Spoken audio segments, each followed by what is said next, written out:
باب 165 واخيرا درس ان دمبغال ساك كتورانغال ككتاب 6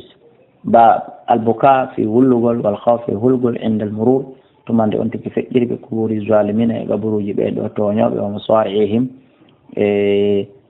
جيبيروجي مابbe wa izwar e fenyingol al iftiqar haton jingol moƴƴo ila Allah ta'ala ka Allah watta hadiri e rentagol min al ghuflati imode welsindare an dalika fi Allah an ibn Umar radiyallahu anhuma anna rasulullah sallallahu alaihi wasallam qala bima kana li ashabi sahaba mabbe yani lamma wasalu hijra tuma de hewtuno ka hayre diyara samud tuma de hewtuno hijri dum diyara samud ka galleli samudanko ben halkanodo andi ko ashabul hijri nokkugo be wete nokkugo samud maki la tadkhulu wa tanatu de ala haula al madibina e hore be wona be lettede do illa an takunu sona onon kadi lato don bakina ko wobbe wulde bi mana tawriwdo sinaram fo don wulude fa lam takunu sallata ki bakina don wulude fala tadkhulu alayhi ko tanatu e hore mabbe la yusibakum fi wa tahibu ma asabam ko hebi be kon nan muttafaqun alayhi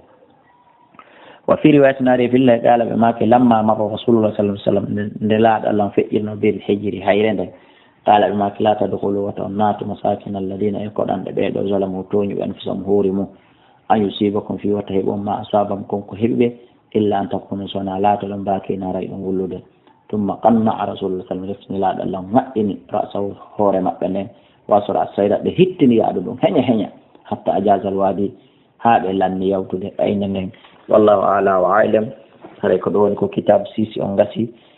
كدوني باب 165 كرياد الصالحين يلا سبحانه وتعالى أنفاني numéro téléphone جدين هراي هنا دي مسيب بجلبة كو 631 60